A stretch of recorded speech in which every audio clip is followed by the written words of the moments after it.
Hello दोस्तों, क्या हाल है। तो दोस्तों आज की इस वीडियो में बात करेंगे Xiaomi Poco F1 के बारे में, जिसमें मैं लेटेस्ट एंड्रॉयड 15 पर बेस्ड एक कस्टम रोम जिसका नाम है Genesis OS यहाँ पे यूज़ कर रहा हूँ। और ये जो रोम है वो हमें डायनेमिक पार्टीशन पर बेस्ड देखने को मिल जाती है। और मैंने अपने चैनल पर हाल ही में इसकी इंस्टॉलेशन वीडियो को अपलोड किया था, जिसकी लिंक आपको यहाँ पे कार्ड में देखने को मिल जाएगी, जो कि शायद आपको यहाँ पे राइट साइड पे देखने को मिल जाएगा। मैं इस रोम को यहाँ पे पिछले काफ़ी दिनों से यूज़ कर रहा हूँ, तो आज की इस वीडियो में मैं इस रोम का डिटेल रिव्यू करने जा रहा हूँ, जिससे कि आपको इस रोम के बारे में एक आइडिया लग जाएगा कि जो रोम है कैसा परफॉर्म करती है, क्या है इसके प्रोस, क्या है इसके कॉन्स, सब कुछ जानेंगे आज की इस वीडियो में। वीडियो शुरू करने से पहले मैं आपसे एक रिक्वेस्ट करना चाहता हूँ कि मेरी वीडियो को यहाँ पे पूरा देखा करें, जिससे कि मेरे चैनल को आपकी तरफ से सपोर्ट मिल सके। वीडियो से आपको इन्फॉर्मेशन जो भी आप चाहते हैं अगर वो मिल रही हो तो इस वीडियो को कीजिए लाइक, अपने दोस्तों के साथ शेयर, और अभी तक आपने मेरे चैनल को नहीं किया है सब्सक्राइब तो चैनल को भी सब्सक्राइब कर दीजिए। तो बिना किसी देरी के चलिए शुरू करते हैं आज की वीडियो।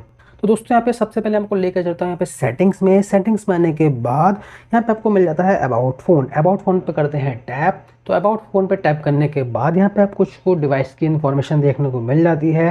तो इसी लिस्ट में आपको यहाँ पे देखने को मिल जाता है एंड्रॉइड वर्जन, इस पे करते हैं टैप। तो दोस्तों एंड्रॉइड वर्जन पे टैप करने के बाद यहाँ पे आप देख पा रहे होंगे एंड्रॉइड वर्जन जो कि मिल जाता है 15।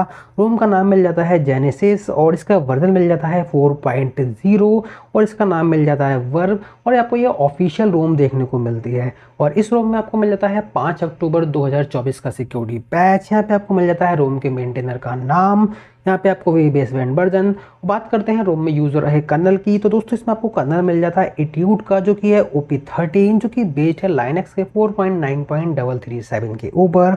जस्ट इसके नीचे मिल जाता है बिल्ड का नंबर। और यहाँ पे आपको जो रोम का वर्ब है उसका यहाँ पे कुछ एक इमेज यानी कि जो बैनर इमेज है वो आपको देखने को मिल जाती है। तो अब हम आ जाते हैं अपने होम स्क्रीन पे वापस। तो दोस्तों होम स्क्रीन पे आने के बाद हम सबसे पहले बात करते हैं इस रोम के लॉन्चर्स की। तो उसके लिए आपको पता होगा कि जब आप यहाँ पे होम स्क्रीन पे आ जाते हैं तो हम यहाँ पे करते हैं फिर ये एरिया पर टैप एंड होल्ड। तो टैप एंड होल्ड करने के बाद आप इस रोम के अंदर थोड़ा बहुत चेंजेस आपको देखने को मिल रहा होगा, जैसे कि आपको यहाँ पे वॉलपेपर के कुछ अदर प्रीव्यू देखने को मिल जाते हैं। यानी कि आप डायरेक्ट इसी पॉप से जो आपका वॉलपेपर है उसको चेंज कर सकते हैं। फिलहाल हम बात करते हैं लॉन्चर्स के बारे में, जो कि मिल जाता है आपको होम सेटिंग्स, इस पे करते हैं टैप। तो होम सेटिंग्स पे टैप करने के बाद यहाँ पे आप देख पा रहे हैं इस रोम के अंदर आपको मिल जाता है पिक्सल का लॉन्चर, जिसके अंदर आपको वही पिक्सल लॉन्चर की जो बेसिक सेटिंग्स होती हैं वो देखने को मिल जाती हैं। ऐसा कुछ इसमें नया देखने को नहीं मिलता है। तो इस रोम के अंदर जो भी चेंजेस हैं या फिर एंड्रॉयड 15 के अंदर जो भी आपको नया फीचर्स या फिर नए चेंजेस देखने को मिलते हैं उन सभी को मैंने यहाँ पे इतने इस नोट्स में लिख के रख लिया है। तो यहाँ पे मैंने इस लिस्ट में काफ़ी सारी चीज़ों को लिख के रखा हूँ जो हमारी डिवाइस के अंदर सपोर्ट भी करती है, और कुछ बहुत सारे ऐसे फीचर हैं जो हमारी डिवाइस में सपोर्ट नहीं करते हैं। क्योंकि आपको पता होगा कि जो एंड्रॉयड का जो 15 अपडेट है वो मेनली यहाँ पे जो फोल्डेबल डिवाइस है पिक्सल की उसके लिए बेस्ड है, या फिर जो टैबलेट्स वगैरह के अंदर कुछ सपोर्ट्स है उसको यहाँ पे देखने के लिए मिलती है। बाकी कुछ फीचर डिवाइसेस में मिलते हैं, यानी कि स्मार्टफोन डिवाइसेस में भी देखने को मिल जाते हैं। बट यहाँ पे जो हमारी पोको F1 है, हम इसमें यहाँ पे कस्टम रूम यूज़ कर रहे हैं, तो इसमें बहुत सारे फीचर जो हैं जो वर्क नहीं करते हैं। तो उन सभी फीचर्स को यहाँ पे जो टॉप के या फिर हाईलाइटेड फीचर्स थे मैंने उन सभी को यहाँ पे नोट करके रखा हुआ है। सबसे पहले हम बात करते हैं फीचर नंबर 1 की, जो कि यहाँ पे मैंने लिस्ट में लिख के रखा हुआ है पार्शियल स्क्रीन शेयरिंग, जो कि यहाँ पे स्क्रीन रिकॉर्डर से रिलेटेड आपको देखने को मिल जाती है।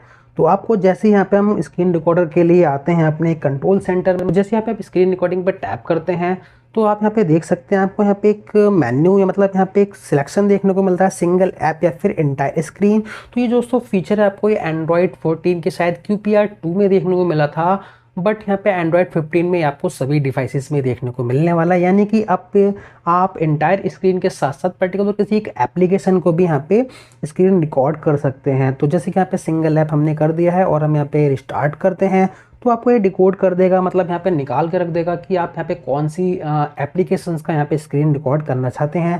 तो मैंने यहाँ पे 2 एप्लीकेशंस को यहाँ पे खोला हुआ है। एक तो आपको मिल जाता है नोट्स, दूसरा आपको मिल जाता है सेटिंग्स का UI, जो कि मैंने यहाँ पे फ़ोन की सेटिंग शो किया था।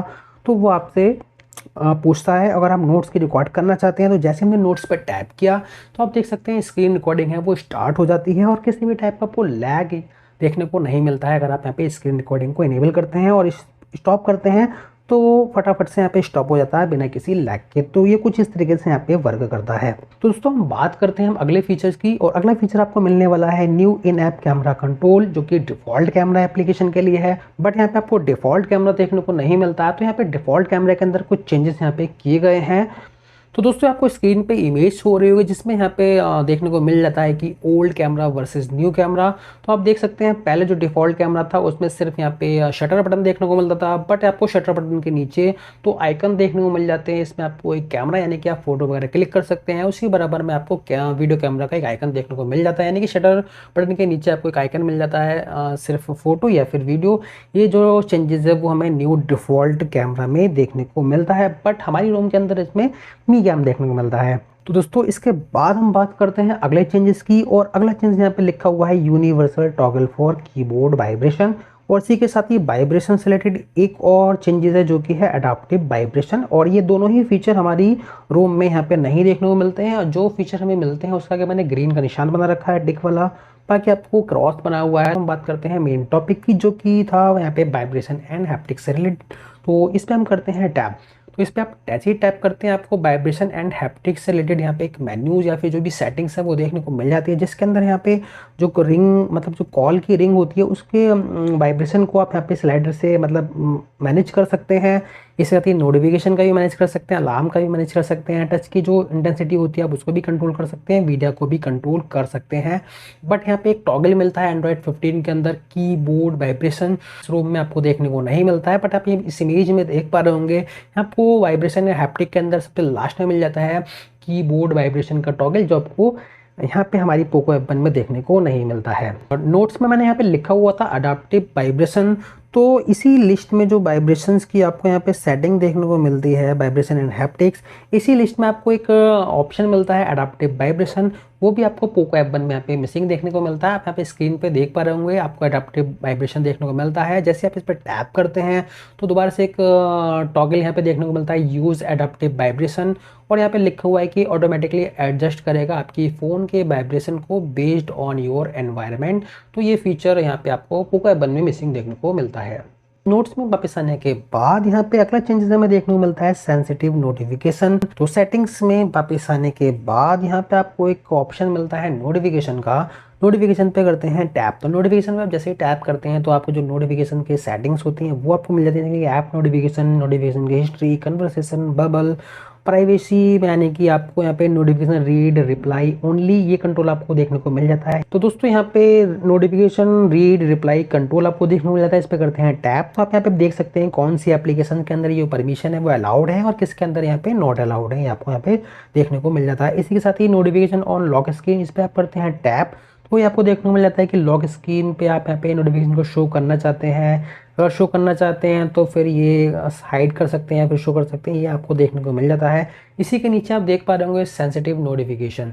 तो यहाँ पे सेंसिटिव नोटिफिकेशन क्या करता है, अगर आप इसे इनेबल कर देते हैं तो यहाँ पे जो भी हमारे कुछ सेंसिटिव मैसेज टाइप होते हैं लाइक OTP हो गया या फिर कोई पिन वगैरह, अगर आप SMS में कोई पिन आता है, OTP आता है, तो लॉक स्क्रीन पे वो शो करते हैं। बट अगर आप इसे यहाँ पे डिसेबल कर देंगे तो शायद जो पिन वगैरह है वो यहाँ पे डिसेबल हो जाएगा, मतलब वो शायद ब्लर हो जाएगा या फिर शो नहीं करेगा फिलहाल।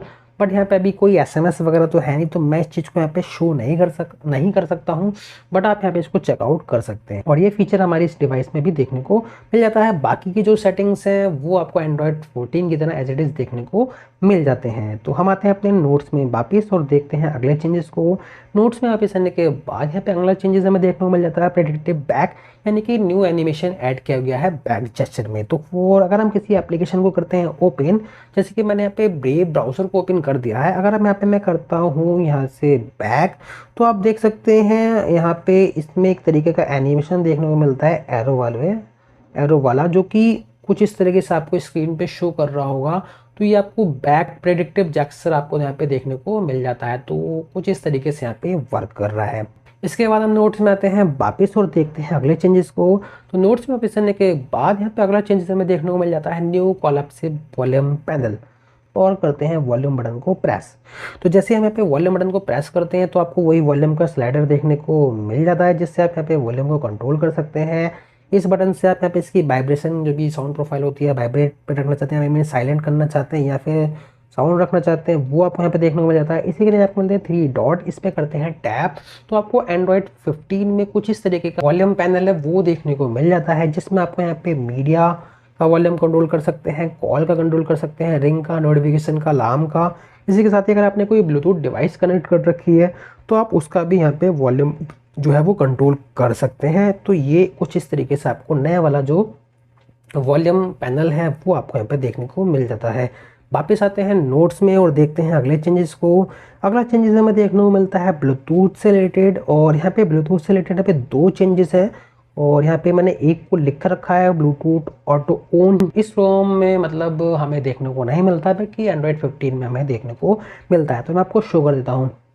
सेटिंग्स में आने के बाद आपको यहाँ पे मिल जाता है कनेक्टेड डिवाइस, इस पे करते हैं टैप। इस पे टैप करने के बाद आपको मिल जाता है कनेक्शन प्रेफरेंसेस, इस पे करते हैं टैप तो आपको यहाँ मिल जाता है ब्लूटूथ। तो जैसे ही आप ब्लूटूथ पर टैप करते हैं तो यूज ब्लूटूथ टॉगल के नीचे डिवाइस नेम के ऊपर आपको यहाँ पे एक सेटिंग्स देखने को मिलती है, जिसमें आपको लिखा होगा कि शायद ऑटोमेटिक टर्न ऑन अगेन, इसका एक टॉगल देखने को मिल जाएगा। तो इससे आप यहाँ पे ब्लूटूथ जो है वो ऑटोमेटिक टर्न ऑन हो सकता है कुछ टाइमिंग के अकॉर्डिंग। बस हमारी पोको F1 में देखने को नहीं मिलता है, बट आप इस इमेज में देख सकते हैं ये फीचर आपको यहाँ पे देखने को मिल जाता है। बट मैं बात कर रहा था एक और फीचर के बारे में। तो यहाँ पे ब्लूटूथ का जो क्विक टाइल्स है वो यहाँ पे काफ़ी अच्छे से वर्क कर रही है, जैसे कि इसके अंदर शायद कुछ सपोर्ट भी हमें देखने को मिलता है। जैसे मैं यहाँ पे ब्लूटूथ की टाइल पे करता हूँ टैप, तो यहाँ पे एक पॉपअप मेन्यू अपेयर हो जाता है, जिसमें यहाँ पे हमारी जो भी ब्लूटूथ डिवाइसेस कनेक्टेड है वो सभी यहाँ पे आपको शो कर जाती है एंड्रॉयड 15 के अंदर। और इससे क्या होता है कि आप एक साथ यहाँ पे एक ही स्क्रीन पे मल्टीपल डिवाइसेस को यहाँ पे एक्सेस कर सकते हैं, कंट्रोल कर सकते हैं, डिस्कनेक्ट कर सकते हैं, काफ़ी सारी चीज़ें कर सकते हैं। जैसे कि मैंने यहाँ पे 2 डिवाइसेस को यहाँ पे कनेक्ट किया हुआ है। अगर मैं यहाँ पे तीसरी डिवाइस को भी कनेक्ट करना चाहूँ, तो जैसे कि ये पोको पॉड्स है, अगर मैंने इसे यहाँ पे ओपन कर दिया है तो शायद यहाँ पे जो पोको पॉड्स है वो भी यहाँ पे कनेक्ट हो जाएगी। यानी कि आप देख सकते हैं एक साथ यहाँ पे 3 डिवाइसेस कनेक्ट हो चुके हैं, और मैं किसी को भी यहाँ से डिस्कनेक्ट वगैरह कर सकता हूँ, और यहाँ पे कुछ इस तरीके से शो कर जाता है, जो कि देखने में काफ़ी अच्छा लगता है। और आप यहाँ पे डायरेक्ट से ब्लूटूथ को डिसेबल भी कर सकते हैं। बाकी अगर मेन सेटिंग्स में जाना चाहे तो यहाँ पे आप ब्लूटूथ की सेटिंग्स में भी जा सकते हैं। तो ये सब कुछ आपको मिल जाता है ब्लूटूथ के अंदर। नोट्स में वापस आने के बाद यहाँ पे अगला चेंजेस देखने को मिल जाता है न्यू कलर कंट्रास्ट सेटिंग, जो कि आपको मिलेगी होम स्क्रीन के अंदर। यानी कि आपको आते हैं यहाँ पे होम स्क्रीन पे वापस और करते हैं फ्री एरिया पे टैप एंड होल्ड। तो यहाँ पे मैंने आपको स्टार्टिंग में बताया था कि यहाँ पे आप वॉलपेपर वगैरह को चेंज कर सकते हैं यहाँ से डायरेक्टली। बट यहाँ पे वॉलपेपर एंड स्टाइल्स के अंदर जैसे आप टैप करते हैं तो एंड्रॉयड 14 की तरह आपको एक यूआई देखने को मिलती है, जैसे कि लॉक स्क्रीन पे आपको क्या देखने को मिलेगा, होम स्क्रीन पे आपको कौन सा वॉलपेपर है आपको इस तरीके से एडजस्ट कर सकते हैं। इसी के नीचे आपको थीम आइकन देखने को मिल जाता है। ये आप यहाँ पे एक देख पा रहे होंगे, आपको एक नया ऑप्शन देखने को मिलता है कलर कंट्रास्ट। इस पर करते हैं टैप। जैसे इस पर आप टैप करते हैं तो आपको यहाँ पे 3 प्रोफाइल देखने को मिलती हैं, डिफ़ॉल्ट, मीडियम, हाई। तो जैसे आप यहाँ पे टैप करते हैं तो कुछ सेकंड्स के बाद यहाँ पे वो प्रोफाइल है वो चेंज हो जाती है। जैसे मैं कहता हाई तो हल्का सा यहाँ पे डिले हुआ, और उसके बाद हाई जो कलर कंट्रास्ट है वो यहाँ पे इनेबल हो जाता है। तो आप अपने यूज़ के अकॉर्डिंग यहाँ पे इन प्रोफाइल को चेकआउट कर सकते हैं, जो भी आप यहाँ पे लगाना चाहें वो लगा सकते हैं। तो उससे जो भी कंट्रास्ट वगैरह है वो शायद यहाँ पे चेंज हो जाता है, और आपको आइकन देखने को मिल जाता है। इसी में आपको मिल जाता है ऐप ग्रिड, जिसमें आपको 2x2 से लेके 5x5 तक का सपोर्ट देखने को मिल जाता है। इसके ऊपर आपको वही थीम आइकन का सपोर्ट मिल जाता है। मोर वॉलपेपर पे आप वही और सारे वॉलपेपर को लगा सकते हैं, जो कि शायद आपको एंड्रॉयड 15 या फिर 11-12 के ज़माने से पता होगा। ऐसा कुछ इसमें और नया फीचर तो देखने को नहीं मिला है, बस वहाँ पे वही जो होम स्क्रीन पे कलर कंट्रास्ट देखने को मिल जाता है। वापिस आते हैं नोट्स में और देखते हैं अगले चेंजेस को। नोट्स में वापिस आने के बाद यहाँ पे अगला चेंजेस मिलता है हमें पिक्सल अवतार पिकर, जो कि इस डिवाइस के अंदर हमें मिसिंग देखने को मिलता है। मैं बता देता हूँ वो फीचर क्या है। तो दोस्तों हम आते हैं सेटिंग्स में।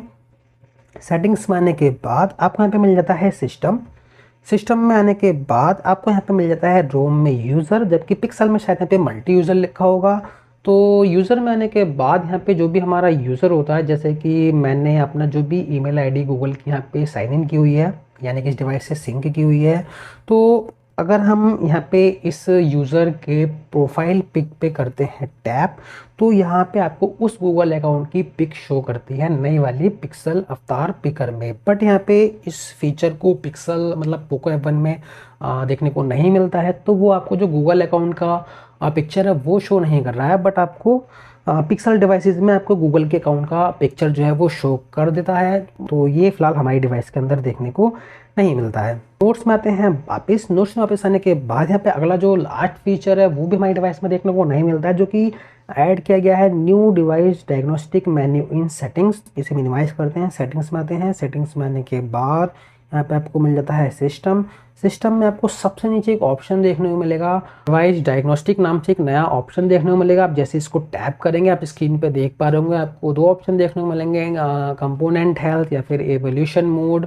और कंपोनेंट हेल्थ में आपको वही display test, touch test, battery status या फिर स्टोरेज स्टेटस ही आपको देखने को मिल जाते हैं। आपको यहाँ पे स्क्रीन पे इमेजेस मैं शो कर देता हूँ, जिसमें आप देख सकते हैं डिस्प्ले टेस्ट वगैरह को, टच टेस्ट वगैरह को, बैटरी का स्टेटस और स्टोरेज का स्टेटस ही आपको शो कर जाता है। और इवोल्यूशन मोड के अंदर आपको ट्रस्टेड डिवाइस और एवेलेटेड डिवाइस, ये सारी चीज़ें आपको देखने को मिल जाती हैं। फिलहाल ये जो फीचर है वो पिक्सल डिवाइसेस में मिलेगा आपको, हमारे इस पोको F1 में देखने को नहीं मिलता है।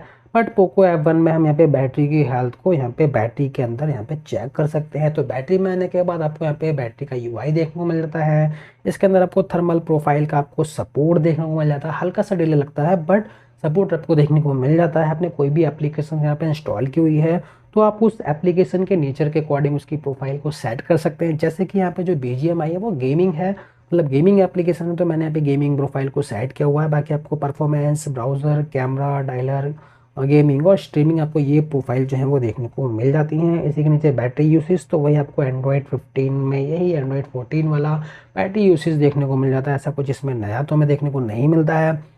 Battery saver, battery manager, battery percentage और यहाँ पे बैटरी इन्फॉर्मेशन के अंदर आपको बैटरी का इन्फॉर्मेशन इस रूम में आपको देख सकने को मिल जाता है। इसकी कैपेसिटी और इसका वोल्टेज, इसकी हेल्थ, ये सब कुछ आपको यहाँ पे देखने को मिल जाता है। तो दोस्तों नोट्स में बस इतना ही कुछ देखने को मिलता है, जो कि एंड्रॉयड 15 का न्यूली हाईलाइट फीचर था, जो कि हमें देखने को मिलता है एंड्रॉयड 15 के अंदर।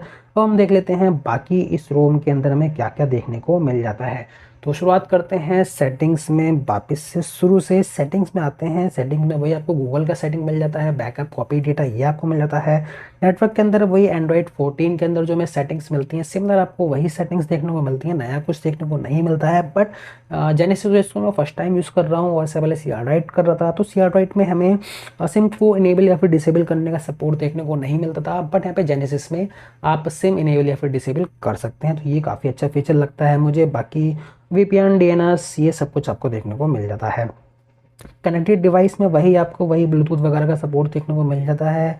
ऐप्स के अंदर आपको वही जो भी रिसेंटली एप्स ओपन है वो देखने को मिल जाती हैं।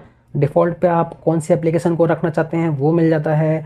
स्क्रीन टाइम, ये सब कुछ आपको यहाँ पे देखने को मिल जाता है। साउंड एंड वाइब्रेशन में आपको ये सारी सेटिंग्स आपको देखने को मिल जाती हैं, मैंने आपको इसके बारे में ऑलरेडी बता दिया है। डिस्प्ले में आपको एंड्रॉयड 14 की सारी सेटिंग्स देखने को मिल जाती हैं। कोई भी इसमें नया फीचर हमें देखने को नहीं मिलता है।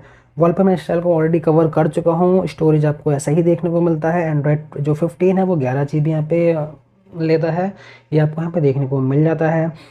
बाकी बैटरी हम देख चुके हैं, सिस्टम भी हम देख चुके हैं, इसमें कुछ नया नहीं है। आपको लैंग्वेज, कीबोर्ड, जेस्चर, ये सारी चीज़ें आपको देखने को मिल जाती हैं। बाकी सिक्योरिटी एंड प्राइवेसी में एंड्रॉयड 15 का हमें जो न्यूली एडिड फीचर है वो देखने को मिल जाता है, जिसको मैं नोट्स में लिखना भूल चुका हूँ, वो मैं आपको दिखा देता हूँ।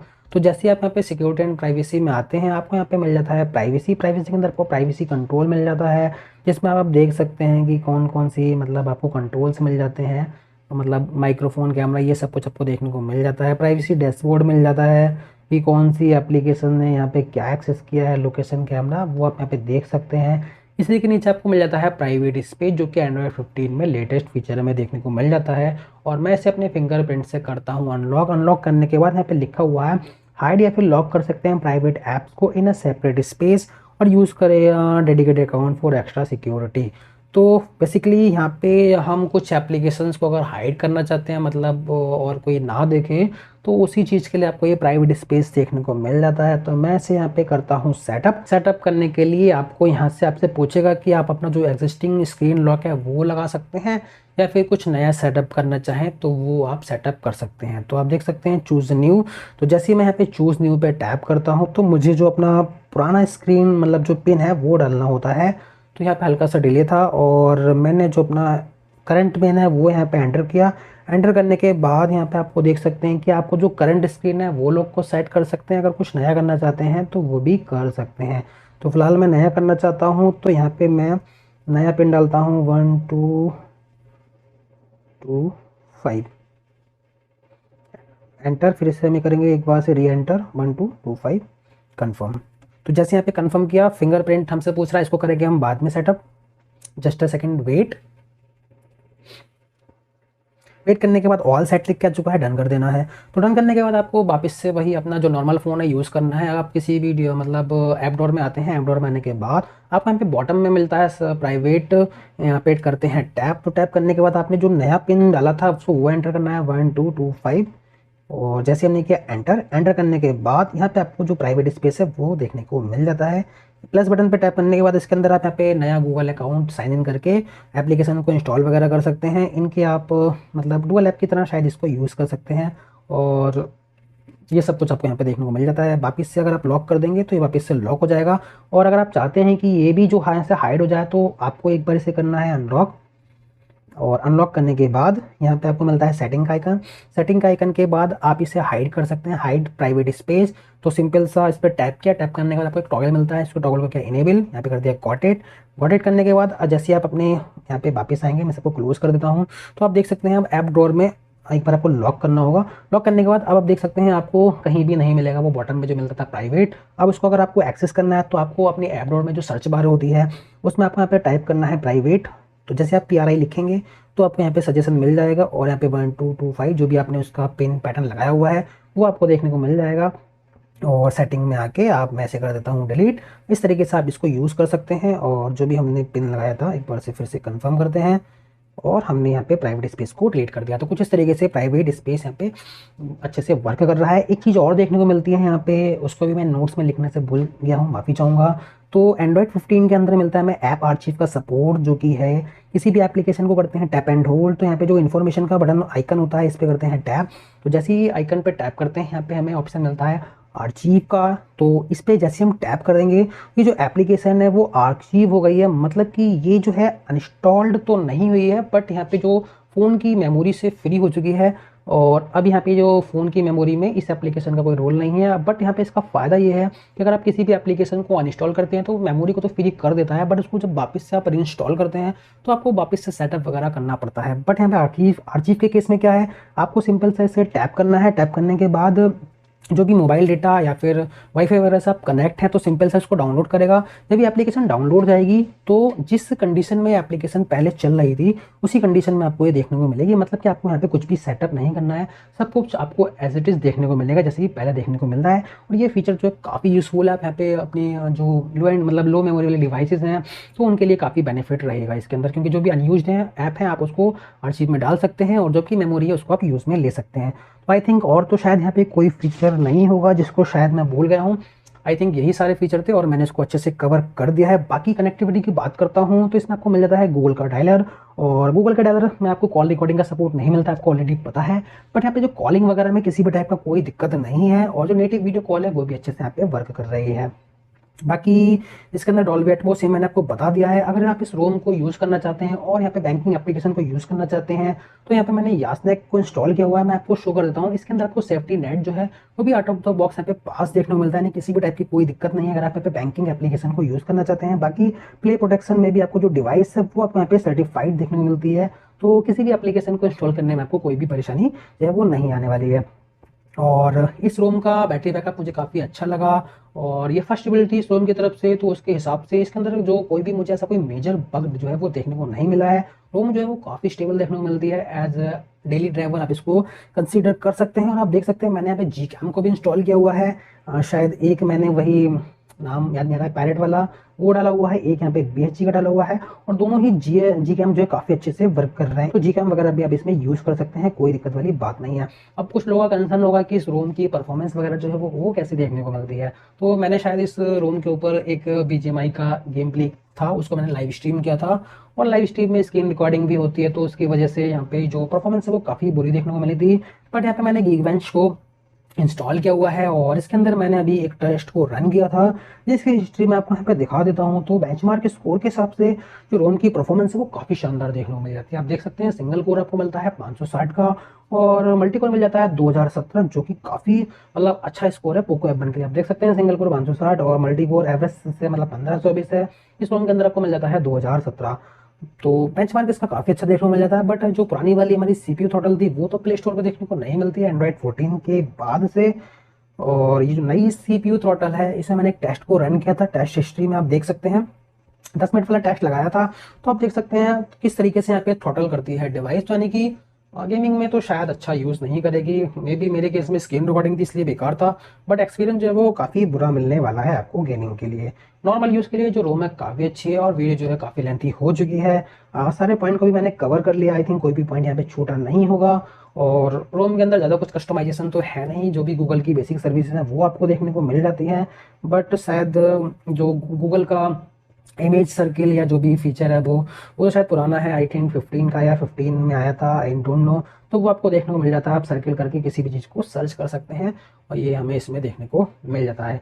तो दोस्तों इस वीडियो में इतना ही रखते। होप आपको ये वीडियो पसंद आएगी। अगर आपको वीडियो पसंद आए तो वीडियो कीजिए लाइक, अपने दोस्तों के साथ शेयर। मैं मिलता हूँ आपसे अपनी अगली वीडियो में, तब तक के लिए बाय एंड टेक केयर।